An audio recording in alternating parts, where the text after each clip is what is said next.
Hello class, once again I am back with my new video for your science class. Today I am going to take a new chapter, that is coal and petroleum.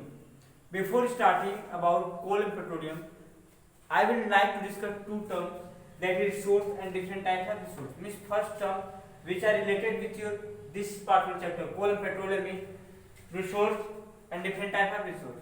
What is resource? Resource are those those material, whether living or non-living. Resources are the material, whether living or non-living, which are used by a person for its fulfillment of the need. यानी किसी भी इंसान द्वारा किसी भी जरूरत को पूरा करने के लिए जिस चीज की जरूरत पड़ती है, ठीक है, वह सब क्या कहलाता है? रिसोर्स कहलाता है. वेदर इट इज लिविंग और नॉन लिविंग, चाहे वो लिविंग हो चाहे नॉन लिविंग हो, वह क्या कहलाता है? रिसोर्स कहलाता है. Resource means those thing which are used by a person for fulfilment of its need. अपनी जरूरत को पूरा करने के लिए किसी भी इंसान द्वारा जो कुछ भी चीज यूज की जाती है उसको क्या बोलते हैं? उसको हम रिसोर्स बोलते हैं. क्या बोलते हैं? रिसोर्स बोलते हैं. ठीक है. Resource means anything. ठीक है. रिसोर्स कुछ भी हो सकता है, उसका कोई बाउंडेशन है कि नहीं ये चीज रिसोर्स होगा.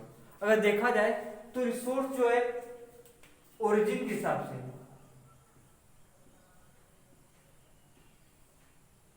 दो होते हैं. एक नेचुरल होता है, एक क्या होता है? आर्टिफिशियल होता है. Natural resource means those resource which are given by nature, which are given by nature in the form of sunlight, water, air, coal, petroleum, soil, okay, rock. All this things are the resource. ये सभी क्या है? Resource हैं. ठीक है. In one way I many way they are helping us. या किसी न किसी तरह से हमें क्या कर रहे हैं? हेल्प कर रहे हैं. तो natural resource are those resource which are gifted to us by nature. Natural resource वह रिसोर्स है जो नेचर द्वारा हमें दिया गया है. इसके एग्जांपल हो जाएंगे sunlight, air, water, rock, soil, okay, coal, petroleum, natural gas. All this things are the natural resource. They are used by person for fulfilment of their different needs. अलग अलग तरह के जरूरतों को पूरा करने के लिए हम इनका क्या करते हैं? यूज करते हैं. ओके. अगर इसमें देखा जाए नेचुरल रिसोर्स में दो और आते हैं, that are plant and animals. Plant and animals, living plant है, लिविंग एनिमल्स है, तो भी एक रिसोर्स की तरह से है. ठीक है. जैसे मैं, ठीक है, I am also resource for this school. जिस स्कूल में पढ़ाता हूँ वो मैं उसका रिसोर्स हूँ, क्योंकि स्कूल चलाने के लिए मेरी जरूरत है स्कूल की. कोई भी स्कूल अगर चलता है तो उसकी जरूरत पड़ती है टीचरों की. ठीक है. आप भी एक रिसोर्स हो. ठीक है. कंट्री के लिए आप भी रिसोर्स हो, मैं भी रिसोर्स हूँ, क्योंकि मैं आपको पढ़ाता हूँ. ठीक है. आपके फ्यूचर के लिए आप कल एक अच्छे लेवल की मतलब कोई अच्छे लेवल का किसी भी फील्ड के, ठीक है, जानकार बनोगे तो आप देश को क्या करोगे? उस फील्ड में आगे ले जाने में हेल्प करोगे. ठीक है.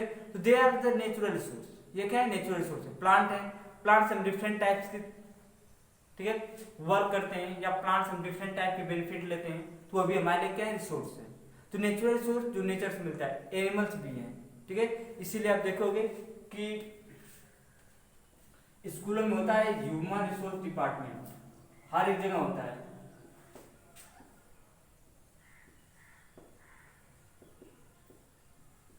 जिसको बोलते हैं HRD, ह्यूमन रिसोर्स डिपार्टमेंट. मतलब क्या होता है कि किसी स्कूल में, किसी कंपनी में, कहीं भी एक डिपार्टमेंट बना होता है जो सिर्फ और सिर्फ ह्यूमन इंसानों के, मतलब जो भी वहाँ काम करने वाले लोग हैं उनके बारे में सब कुछ जानकारी रखता है. ठीक है. उनकी जरूरत क्या है, ठीक है, कितना पेमेंट देना है, कब छुट्टी मांगे तो क्या करना है. ठीक है. मतलब हर एक चीज का ध्यान रखते हैं, मेडिकल से लेकर वर्किंग टाइम से लेकर वर्किंग कंडीशन से लेकर हर एक चीज को क्या ध्यान रखते हैं. तो ह्यूमन रिसोर्स, इंसान भी क्या रिसोर्स है. ठीक है. जैसे आप अच्छे से पढ़े लिखे रहोगे, ठीक है, कोई अच्छे जॉब करोगे, या किसी फील्ड में अच्छे जानकार रहोगे, तो उस फील्ड की जो प्रॉब्लम रहेगी उसको सॉल्व करने में हेल्प करोगे. ठीक है. आप भी एक रिसोर्स हो जो कल किसी न किसी काम के आ सकते हो. ठीक है. मैं भी एक रिसोर्स हूँ, जैसे स्कूल के काम आ रहा हूँ, इसमें क्या करने के लिए? पढ़ाने के लिए. ठीक है. और मैं ना पढ़ाता तो हो सकता है किसी और काम में इन्वॉल्व होता है. ठीक है. तो हर एक इंसान किसी न किसी तरह से कुछ न कुछ क्या है? रिसोर्स है. ये हो गया नेचुरल. दूसरा क्या था? Artificial. What is artificial resource? Artificial resource are those resource which are produced by the body, are made by the living body, especially human being, for their fulfillment of need. अपने जरूरतों को पूरा करने के लिए इंसान ने जब नेचुरल रिसोर्स की सहायता से एक नया रिसोर्स तैयार किया, उसको हम क्या बोलते हैं, आर्टिफिशियल रिसोर्स। इसका एग्जांपल हो जाएगा ऑल टाइप्स ऑफ व्हीकल, जितनी प्रकार की गाड़ियां होती है, वेदर बस, कार, मोटरसाइकिल, ठीक है, और cycle, aeroplane, ship, everything. After that all type of road, whether highway, state, village road या एनी रोड, कोई भी रोड है, ब्रिज है, बिल्डिंग है, रेलवे है, मतलब जो कोई भी चीज इंसान ने बनाया अपनी जरूरतों को पूरा करने के लिए, उसको हम क्या बोलते हैं, आर्टिफिशियल रिसोर्स बोलते हैं। जैसे मोबाइल में क्या रिसोर्स है जो उसकी जरूरत को पूरा करता है, ठीक है। तो जो भी रिसोर्स इंसान ने अपने हाथों से बनाया अपने यूज के लिए, उसको आर्टिफिशियल कहते हैं। नेचुरल मतलब जो नेचर ने दिया है। स्पेशली जो भी रिसोर्स आर्टिफिशियल है उसका कहीं ना कहीं सोर्स क्या है, नेचुरल है, मतलब नेचर के द्वारा प्रोवाइड की गई किसी न किसी चीज से ही हम आर्टिफिशियल रिसोर्स बनाते हैं। ओके, उसके बाद अगर देखा जाए तो नेचुरल रिसोर्स दो पार्ट में और डिवाइड हो सकता है। एक होता है एग्जॉस्टिबल और एक कहता है inexhaustible. Exhaustible resource means those resource which can get finished or which can be overrun after some time। वह रिसोर्स जो कुछ समय बाद खत्म हो जाएंगे, क्या हो जाएंगे, खत्म हो जाएंगे, उनको हम क्या बोलते हैं, एग्जॉस्टिबल रिसोर्स।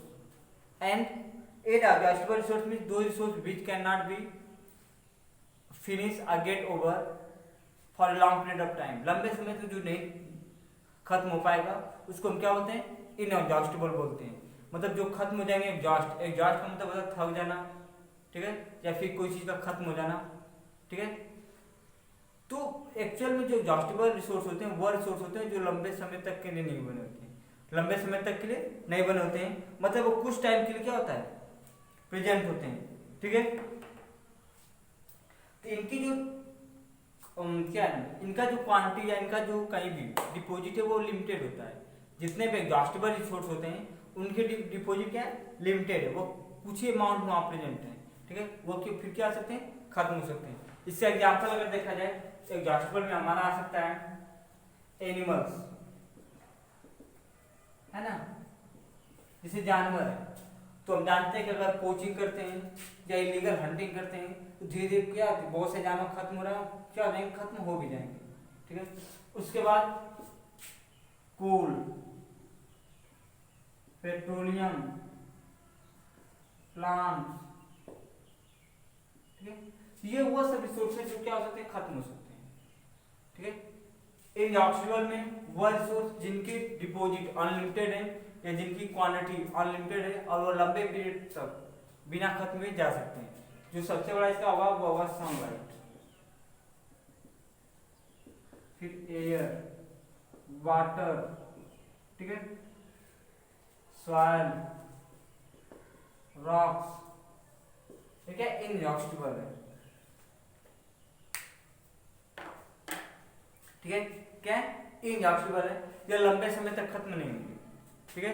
देखिए ये सब खत्म हो सकती है क्योंकि पार्टिकुलरली कोई चीज है, ठीक है, अगर इसका सही ढंग से यूज नहीं करेंगे तो हो सकता है कुछ ना कुछ क्या होते जाएंगे, खत्म होते हुए चले जाएंगे, ठीक है। जैसे प्लांट ही है तो प्लांट के बहुत सारे ऐसे स्पेसीज होंगे जिनका हम सही ढंग से यूज नहीं करें, ठीक है, बेतरतीब ढंग से यूज करेंगे तो क्या आ जाएंगे, फिनिश हो जाएंगे। एनिमल में तो कॉमन है, बहुत सारे एनिमल ऐसे हैं जो इंडेंजर स्पेसीज हैं या लगभग खत्म होने के कगार पे हैं, ठीक है। आप इसी क्लास पढ़ोगे आईयूसीएन, ठीक है, आई होप कि पढ़ा दिया, पढ़ाऊंगा मैं,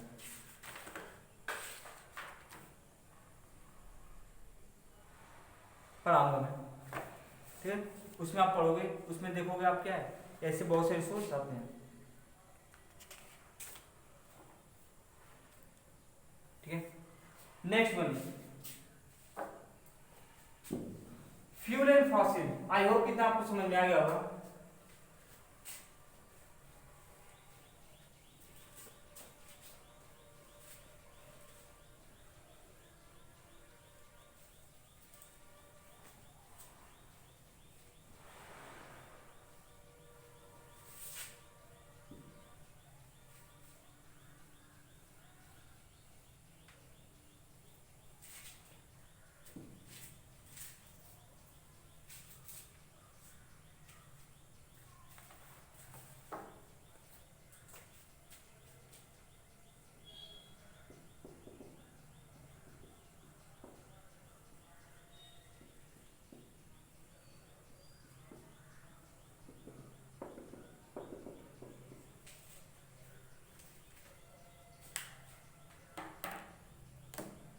Okay. First one is fossils. What is fossil?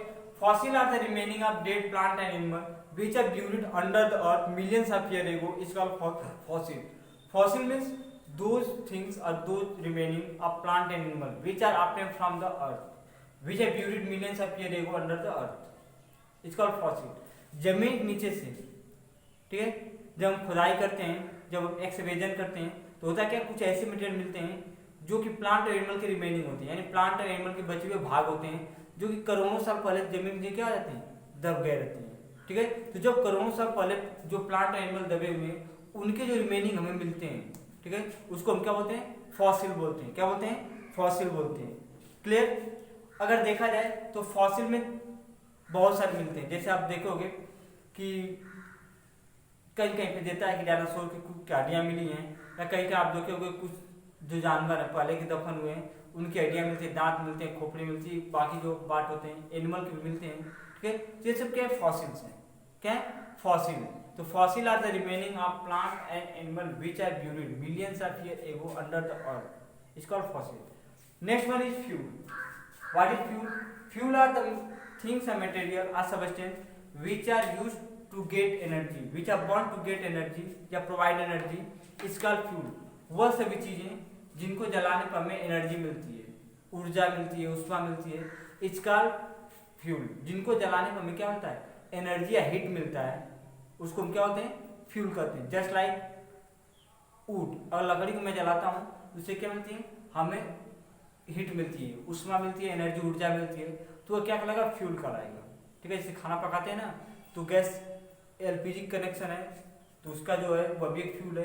या जब चूल्हे बनाते हैं तो लकड़ी लगाते हैं, काउडंग केक लगाते हैं, मतलब उपला या गोईठा लगाते हैं, ये सभी क्या है, फ्यूल है। फॉसिल फ्यूल क्या होता है? Fossil fuel means those fuel which are obtained from the remaining of plant and animal, those fuel which are obtained are made up of the remaining of plant and animal is called fossil fuel. Fossil fuel means वह fuel जो कि animal और plant के, ठीक है, dead millions of year जो plant animal क्या हुए, दब गए जमीन के नीचे, उनसे जो फ्यूल बनता है उसको हम क्या होते हैं, फॉसिल फ्यूल कहते हैं। और इसका अगर एग्जांपल देखा जाए, इसमें आ जाएगा कोल, पेट्रोलियम और नेचुरल गैस, ठीक है। इसमें कोल किससे बना है, प्लांट से, और ये किससे बना है, एनिमल से। क्लियर। तो फॉसिल में the remaining of plant and animal which are buried millions of year ago under the earth is called fossil. जमीन के नीचे करोड़ों साल पहले दफन हुए प्लांट एनिमल के जो बचे हुए भाग होते हैं उन्हीं को हम क्या बोलते हैं, फॉसिल। इसको हम बोलते हैं जीवाश्म,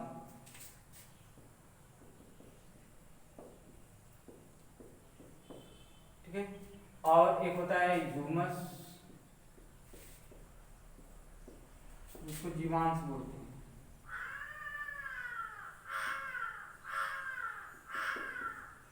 ठीक है।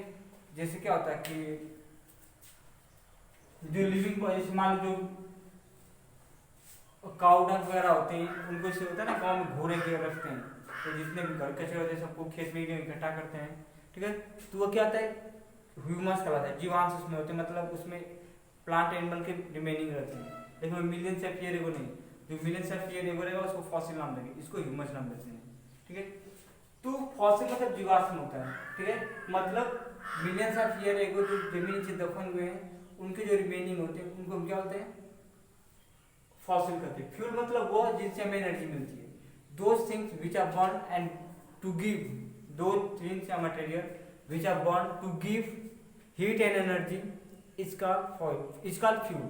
जिनसे हमें हीट एनर्जी मिलती है उसको क्या बोलते हैं, फ्यूल बोलते हैं। Fossil fuel means those fuel which are obtained from the remaining of plant and animal is called fossil fuel. Fossil fuel मतलब the fuel obtained from the fossils, and fossil is the remaining of plant and animal, means those fuel which are obtained from the remaining of plant and animal is called fossil fuel. There are three major fuel which are obtained from the fossil, that is coal, petroleum and natural gas. Coal is obtained from plant and petroleum, natural gas obtained from the animals. Okay.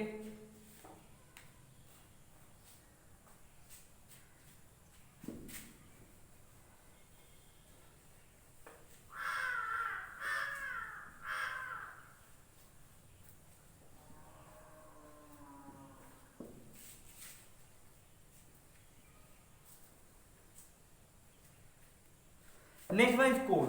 What is coal? Coal is a fossil fuel which is hard and black in colour. Coal एक fossil fuel होता है जो कि hard होता है, black होता है.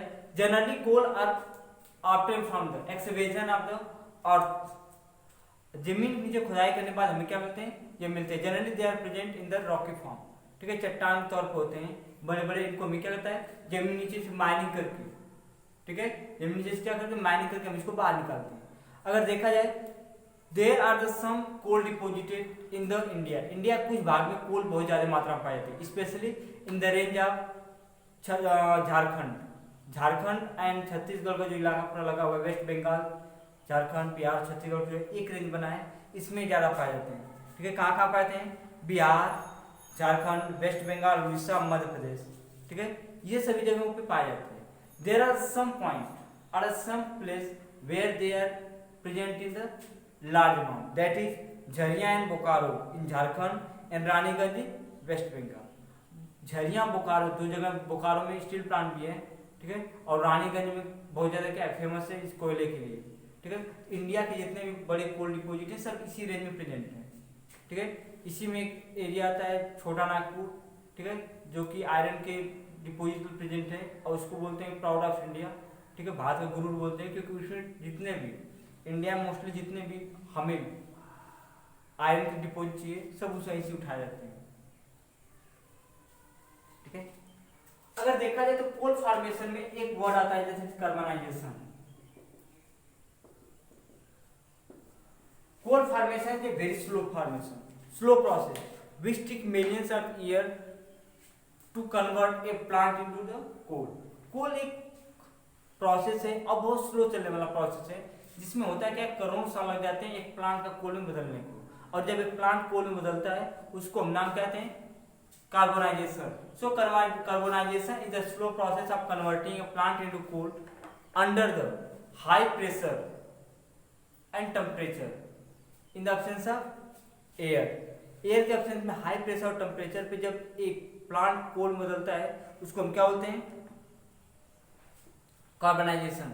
सो carbonisation is the process of conversion of plant into coal. Plant का कोल बदलना क्या कहलाता है?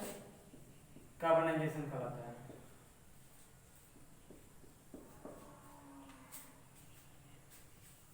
ओके, ये इतना हो गया. बाकी जो पॉइंट रहेंगे in next video I will take the usage of coal, destructive distillation of coal and petroleum. Okay, thank you.